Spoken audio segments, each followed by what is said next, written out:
जय हिंद, जय भारत। आप देख रहे हैं अजय भारत मीडिया और हम आज आपको लेकर के आए हैं गुरुग्राम नगर निगम के अंदर, नगर निगम ऑफिस के अंदर।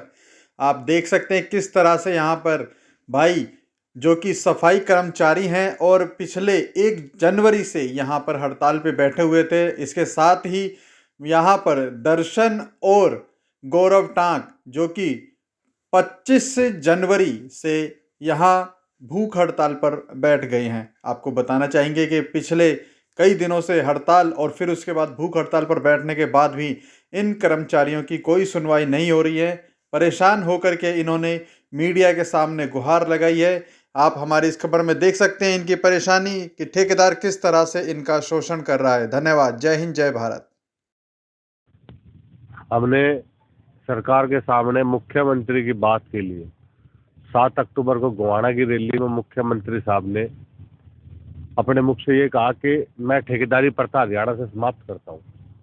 और हरियाणा से ठेकेदारी प्रथा समाप्त करने के बाद मुख्यमंत्री की ये झूठ का पर्दा आज यहाँ फाश हो गया कि दोबारा नगर निगम गुड़गांव के अंदर वर्क आउटसोर्सिंग के ठेके किए जा रहे हैं, जिस पर हमारे समाज के अंदर बेरोजगारी का एक बहुत बड़ा तूफान आने वाला है। उस तूफान को रोकने के लिए हम यहाँ पे भूख हड़ताल पे बैठे हैं। और आज मैं नहीं, पूरा समाज, आज पूरा जो स्थायी निवासी भी है, जो हमारे अपने कम्युनिटी के लोग हैं, 36 बिरादरी के लोग जो है वो इसको समर्थन कर रहे हैं।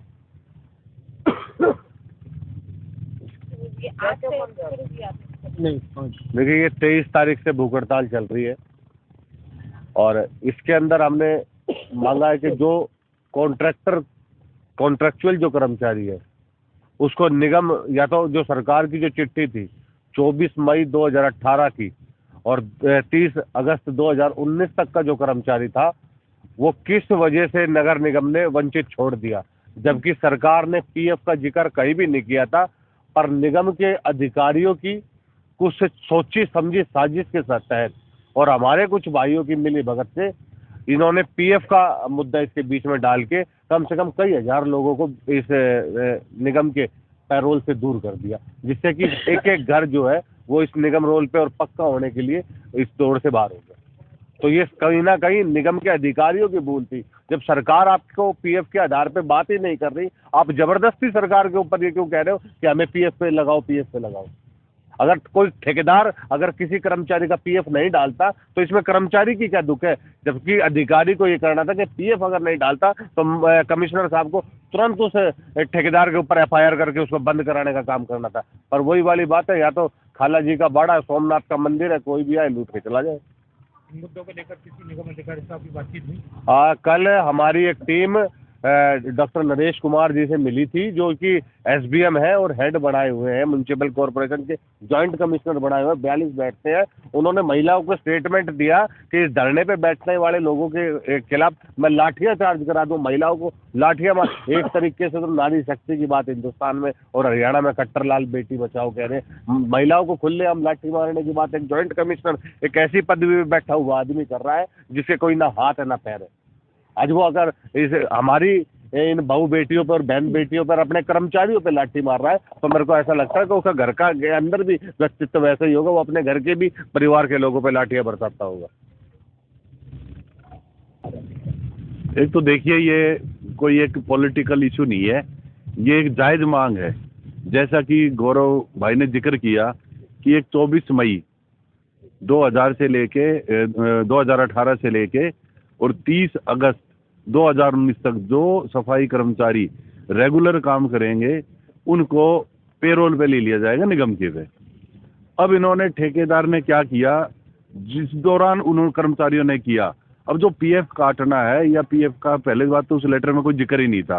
अगर जो पीएफ काटना है तो ये काम एम्प्लॉयर का है, ना कि एम्प्लॉय का। उनको पीएफ काटना चाहिए था, एम्प्लॉयर का अपना कंट्रीब्यूशन डिपॉजिट करना चाहिए था।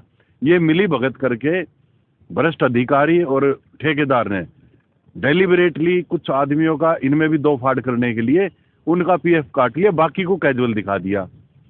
और इतना भी नहीं, सफाई का अगर जो देखा जाए गुड़गांव के अंदर बहुत बुरा हाल है। एक बीट के ऊपर, आप पीसी मीणा साहब हैं जो कमिश्नर है निगम के, मैं उनसे रिक्वेस्ट करता हूं किसी भी दिन जाके औचक निरीक्षण कर लें किसी भी बीट का गुड़गांव के अंदर 65 सफाई कर्मचारी है। अगर जो वहाँ 15 से ज़्यादा उनको पा जाए तो हाँ बता के जाएंगे तो ठेकेदार इधर से उठा के उनको मूव करवा सकता है, शिफ्टिंग करवा सकता है। लेकिन किसी भी बीट के ऊपर 65 सफाई कर्मचारी नहीं मिलेंगे, ये मेरा 100% दावा है। कर्मचारी काम करेंगे उनको निगम के पेरोल पे लिया जाएगा, यानी कि उनको पक्का कर दिया जाएगा। लेकिन नियत यहाँ झलकती है ना, एक तो उस लेटर में पीएफ का हवाला नहीं, और अगर जो कोई भी अपॉइंटमेंट, ये तो एम्प्लॉयर का काम है, अगर जो किसी भी कंपनी में या जहाँ भी लगे हैं तो वो तो एम्प्लॉयर पीएफ काटेगा और अपना कंट्रीब्यूशन जमा करवाएगा। ये तो उनको चाहिए था ठेकेदार को। तो अभी क्या शर्त ये रखी जा रही है कि जिनका पीएफ कट रहा तो सिर्फ उन्हें पक्का किया जाएगा? उनको पक्का करें, फिलहाल हमारी मांग यही है और हम बिल्कुल साथ खड़े हुए हैं इस वर्ग के साथ, क्योंकि पूरा शोषित वर्ग है, शुरू से देखते आ रहे हैं। वैसे तो हम पूरे इंडिया की बात मान लो, लेकिन गुड़गांव का सबसे बुरा हाल है इस मामले में, क्योंकि ये सोने की अंडा देने वाली निगम है। यहाँ भ्रष्टाचार का आलम यह है कि जो अधिकारी हैं और ठेकेदार हैं और अफसर हैं मिलके मतलब चांदी कूट रहे हैं। उनका किसी मतलब जो 14-14 हज़ार रुपये तनख्वाह है, उसमें से 5-5, 4-4 हज़ार रुपये ठेकेदार वापस एटीएम से निकलवा लेता है। कहाँ का मतलब कैसे 7-8 हज़ार में वो गुजारा करके दिखाए ना। वो एक दिन में उनके बच्चे पिज्जा बर्गर खा जाते होंगे 7-8 हज़ार रुपये का, लेकिन महीने के लिए इनको 8-9 हज़ार रुपये देने के लिए पूरा परिवार पालने के लिए छोड़ दिया जाता है। मतलब शर्म आनी चाहिए उनको कि वो इस तरह की हरकत कर कैसे सकते हैं। के हिसाब से गुड़गांव में लगभग 13,000 सफाई कर्मचारी हैं जो पूरे गुड़गांव के सफाई की जिम्मेदारी इनके पर है। बड़े दुख की बात है कि 13,000 के अंदर लगभग 12,700 जो सफाई कर्मचारी हैं वो ठेके प्रणाली के तहत काम कर रहे हैं, और इसमें पूर्ण रूप से नगर निगम के अधिकारी और जो ठेकेदार हैं जिन्होंने ठेके ले रखे हैं वो मिलकर एक आम आदमी का, जो बेचारे सफाई कर्मचारी हैं, उनका शोषण करते हैं, उनका मिसयूज़ करते हैं।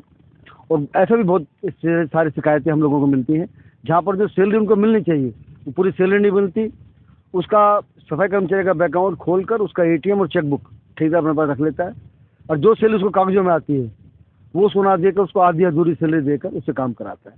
दूसरा गोलमाल जो हमें देखने में मिला है कि एक बीट पे मान लो 50 कर्मचारी लगा रखे उन्होंने कि भाई सदर बाजार के सफाई कर्मचारी साफ करेंगे, 50 सफाई कर्मचारी साफ करेंगे, तो कागजों में तो 50 हैं, पर ग्राउंड पर मुश्किल देखा जाए तो 20-25 आदमी आपको सफाई कर्मचारी मिलते हैं। तो ठेकेदार ने क्या कर रखा है, अपने नकली आदमी, अपने रिश्तेदार, माँ बहन भाई भतीजे सबको रिकॉर्ड में दिखा रखा है कि सैलरी सीधे उसके अकाउंट में आती है।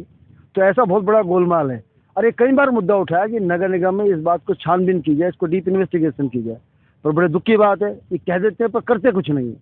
और अब देखिए मुख्यमंत्री ने साफ अनाउंस किया है कि हम पूरे हरियाणा में ठेकेदारी प्रथा को समाप्त करेंगे। हम भी वही डिमांड कर रहे हैं। हम कर क्या रहे हैं?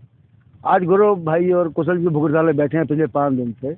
हमारी डिमांड ही एक यही है कि सफाई कर्मचारी जो कच्चे हैं कृपा करके उनको पक्का करा जाए, पर क्यों नहीं कर रहे?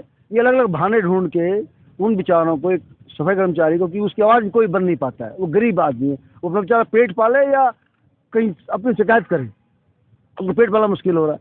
तो बड़े दुख की बात है कि सरकार कहती है कि हम कर रहे हैं पर ग्राउंड पर कुछ होता नज़र नहीं आता।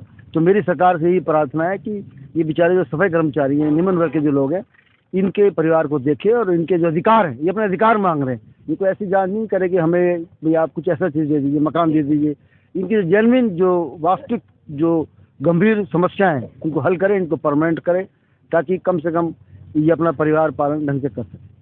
जैन साहब आप अधिवक्ता भी हैं, तो क्या इस मामले को न्यायालय में लेकर के जाएंगे? हमने इसमें कई बार स्टडी किया, पर क्यों जैसा मैंने बताया कि मुख्यमंत्री जी ने लगभग 5 महीने पहले अनाउंस किया था कि हम सफाई पूरे हरियाणा के जो कॉन्ट्रैक्ट पर लेबर है उनको पक्का करेंगे। इन्होंने क्या कर, जैसे बताया भाई ने भी, कुछ को पक्का कर देते। अगर मैं हाईकोर्ट जाऊँ और हाईकोर्ट में जाके ये कहूँ कि जी मुझे पक्का नहीं कर रहे, तो हाईकोर्ट में सरकार जवाब देगी जी बहुत सारे वर्कर हैं, अब 14,000 जैसे बताया 13,000 वर्कर हैं, हमने 1000 कर दिए, हम फेजेस में कर रहे हैं। तो ये समस्या कोर्ट की लीगल नहीं है, ये समस्या मानवता के आधार पर। अरे चलो पक्के ना करो, अब रख तो लो। अब तो ठेकेदार बहुत बड़ा शोषण कर रहा है ना। अब जो अभी 200 कर्मचारी निकाले वो अपने परिवार कैसे पाले भाई?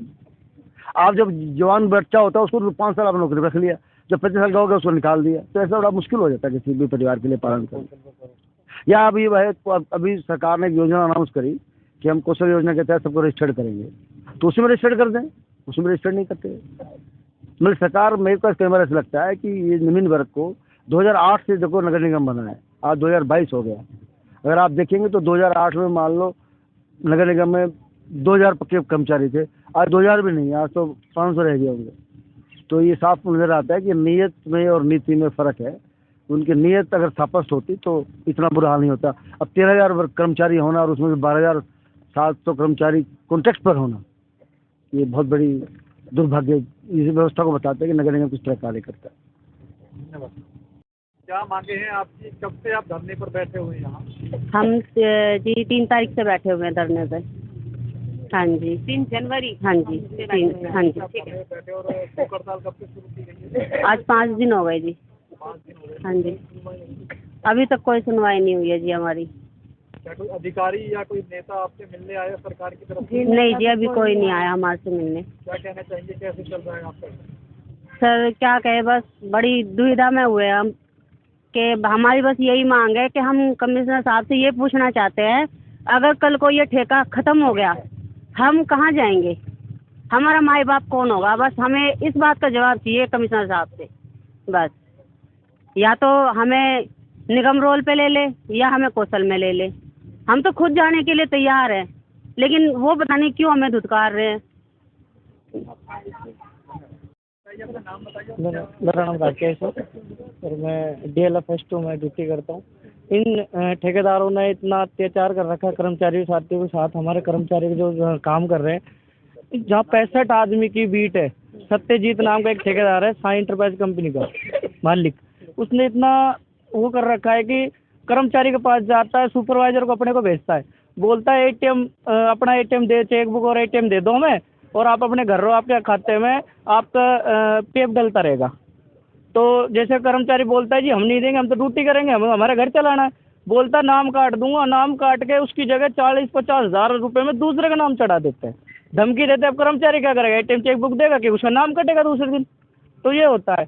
तो इन्होंने बहुत, सत्यजीत नाम का ठेकेदार है, इसने बहुत अत्याचार कर रखा है कर्मचारी के साथ। पहले भी कर रखा था, पहले भी हम यहाँ पे हमारे गौरव टाक भाई है, इन्होंने पहले भी धरना दिया था अक्टूबर में पिछली बार। तो पहले भी सबको ATM को वापस दे दिए गए थे, लेकिन अब दोबारा से इसने ये अपना शोषण चालू कर दिया कर्मचारी साथ।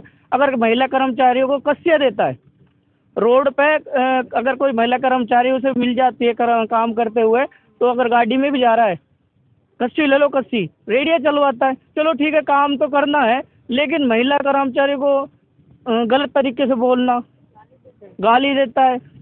तो महिला कर्मचारी बैठी है और उनके जो सुपरवाइजर आते हैं, कर्मचारी अगर पानी भी पी रहा है ना, कोई महिला पानी भी पी लेती है तो अब्सेंट है। संडे के दिन फोटो खींचता है कर्मचारी के, जबकि कहीं भी संडे की ड्यूटी नहीं होती। संडे को फोटो खींच के कर्मचारी को दिल्ली सारा कहीं से फोटो खींच के भेज देता है कि जाओ अब छुट्टी है। जब छुट्टी है तो तूने बुलाया क्यों और क्यों फोटो खींच रहा है? उस 4 बार फोटो खींचना दिन में। सुबह 7 बजे फोटो खींच लेता है कर्मचारी का, फिर 12 बजे खींचता, फिर 2 बजे, फिर 5 बजे। यानी कि जो सुबह 7 बजे का फोटो खींचता कर्मचारी का, खैर तो उससे तो सैलरी लेता निगम से, और जो 5 बजे फोटो खींचता उससे देता कर्मचारी को। क्योंकि कोई कर्मचारी को 10 मिनट पहले घर जाना पड़ गया, किसी के बच्चे की तबीयत खराब है या कोई काम हो गया, तो उसकी हाजिरी सारे दिन की खत्म 5 मिनट के लिए, उसकी पूरी एब्सेंट कर देता है। तनख्वाह नहीं देता। अभी अक्टूबर की सैलरी डाल ली है बस, अभी नवंबर, दिसंबर और जनवरी खत्म हो गया, अब तक सैलरी नहीं डाल ली। आपका कहना माना जाए तो पूरे दिन काम करवाकर शाम को एब्सेंट दिखा दिया। हाँ मैडम 4:55 से 5 मिनट पहले काट देता हाजिरी, एब्सेंट मार देता है। 65% की एक बीट होती है, तो एक्चुअल में कितने लोग आते हैं? उसमें बस 15-20 से ज़्यादा मिलेंगे नहीं। 15-20 लोग? हाँ 15-20 मिलेंगे नहीं। हाँ जो बंदे घर बैठे वो काम करना चाहते हैं, लेकिन जबरदस्ती ठेकेदार उसको वो करते हैं।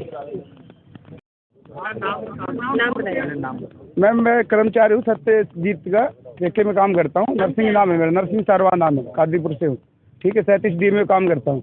और मैम इतना दुखी कर रखा है कि मेरे बच्चे है ना, कल की डेट में खाना भी नहीं खाया उन्होंने। कल रात को भूखे सोए थे वो, क्योंकि मैं 2 महीने से उसने घर बैठा रखा हूँ। दोनों शनिवार हम ड्यूटी करते हैं उसी में, ठेके वर्षा में। और हमारे सबका यही हाल है, जबरदस्ती उनसे सुपरवाइजरों से बोलता है इनको अंगूठे भेज दे उनको। वो अंगूठा पता नहीं कैसा है, हमें तनख्वाह नहीं मिलती, अंगूठा मिलती है प्रशासन से उसको, ठेकेदार को। हमारे हिस्से में कोई तनख्वाह नहीं आती और हम घर से बिल्कुल बेरोजगार हैं, कहीं से भी कुछ नहीं है। अगर हम 2 महीना और इसी चीज़ में रह गए तो हम सबको साफ कर देगा। जो भी भाई जो ईमानदार बैठा है ना हमारा भाई, इसका जो भी साथ देना चाहता है ना, उसको ये बोलता है कि अब तुम्हारी ड्यूटी खतरे में है, तुम्हारा नाम कट जाएगा। और वो अगर उसको 2 महीने और दे दिया ना तो काट ही देगा हमारा नाम, हमें पता है।